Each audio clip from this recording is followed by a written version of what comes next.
सोनहरी कोंगड़ में जो कुछ भी हुआ, जो कुछ भी बीता, अच्छा आज मेरे बंगले को ऊपर कागा झगड़ू आया था।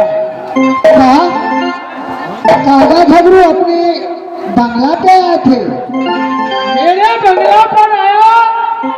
अच्छा।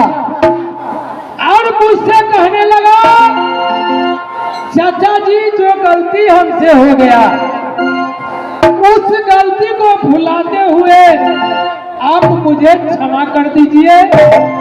मैं जोश में अपना होश खो बैठा। क्यों नहीं? इसलिए मैं सत्यनारायण भगवान का पूजा कर रहा हूँ, साथ में साधु महात्मा को भोजन करवा रहा हूँ।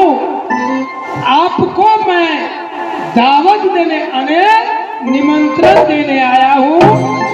आप चलिए मेरे बंगला पर भोजन करिएगा और साथ में भाई आला को भी लेते आइएगा। मैंने झगड़ू को निमंत्रण स्वीकार कर लिया। क्या पतिदेव, आप झगड़ू को भोजन आपने स्वीकार कर ली?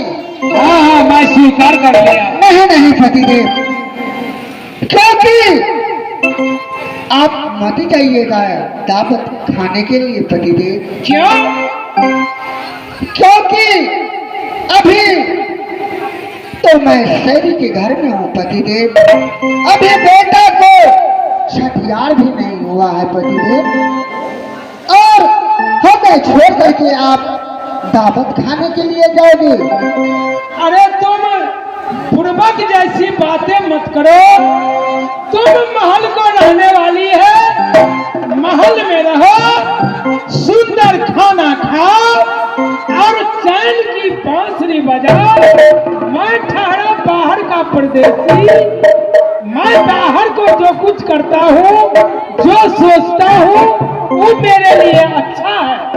नहीं नहीं पतिदेव, लेकिन मेरा दिल गवारा नहीं देते हैं पतिदेव, क्योंकि आप एक नाता को जो आप ले लो, नाता खाने के लिए नहीं जाओ पतिदेव।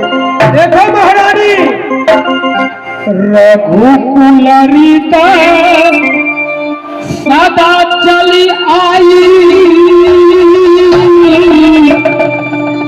प्राण जाई पर बजान न जाई।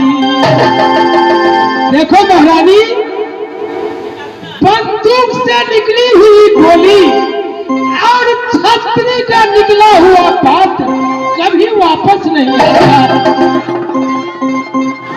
पतिदेव, एक बार कौन कहता है पतिदेव, मैं आपको बार बार मनाती हूँ कि ये दावत छोड़ दो, उससे सुंदर भोजन मैं अपने घर में बनाऊंगी और अपने सब पूरे परिवार को साथ ये खाओगी पतिदेव। ठीक है, मैं तुम्हारे बात को मानता हूँ।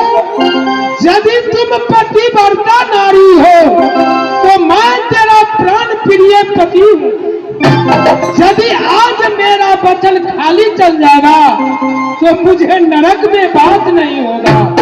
इसलिए हे महारानी, चिंता से चतुराई घटे, चिंता से चतुराई घटे, सोने से घटे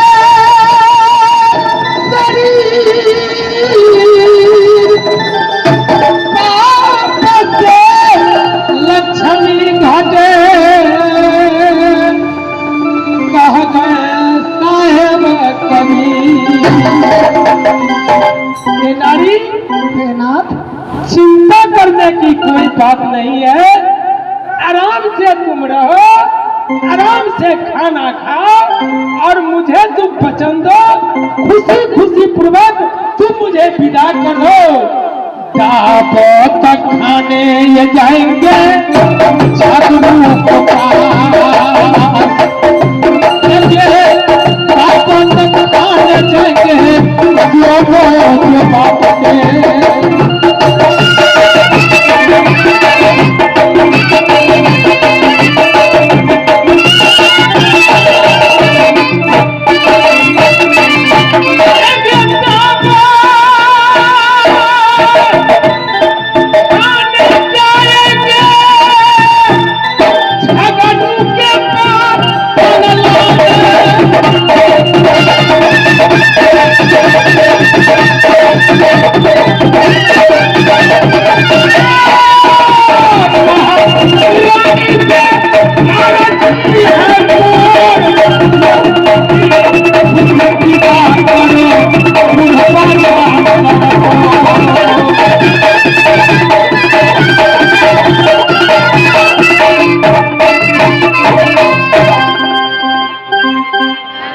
पतिदेव बोलो।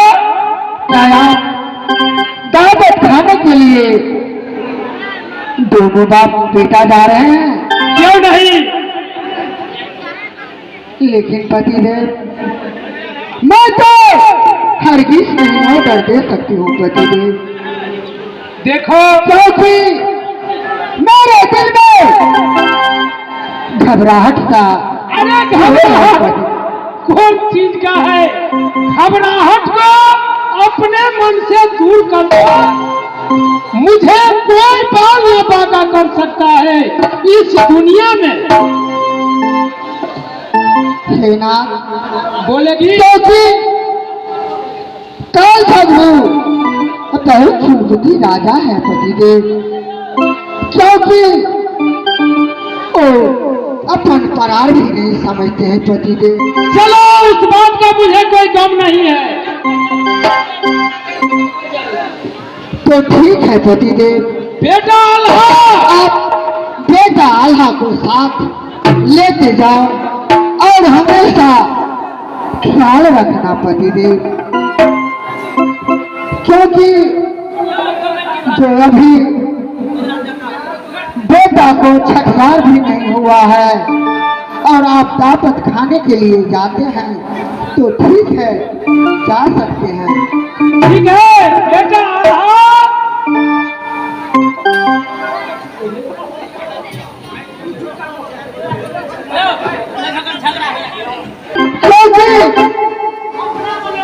काल झगड़ू ने तो दावत खाने के लिए दोनों बाप बेटा को बुलाए हैं बेटा। क्या माँ? लेकिन मेरा दिल में तसल्ली नहीं आता है बेटा।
जानती नहीं रहा कि इस समय सैनी घर में बैठेगी माँ।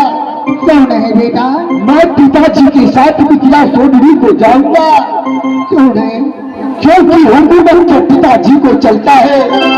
ठीक है बेटा, जैसे ऑर्डर पिताजी किला सोनरी में करते हैं उस ऑर्डर का पालन मां जैसे तू करती है वैसे पिता अमरपति आल्हा करता है। क्यों नहीं? ठीक है बेटा, इस समय मैं जाती हूँ अपनी। ठीक है मां, बेटा तू जा। इस समय किला सोनरी को पिताजी चढ़ाई किए। पिताजी बोलेगा आल्हा सिंह, अगर आप दावत को स्वीकार किए तो किला सोनरी में जाना तो जरूरी है। एकदम जरूरी है। लेकिन पिताजी बोलो। पहले भाई उदल का छठी पूजा कर लेते तो अच्छा था, लेकिन दावत करने के लिए चल दिए। ठीक है पिताजी, जैसे आपका ऑर्डर किला सोनरी में रहेगा पिता आल्हा करेगा। चला जबाबू की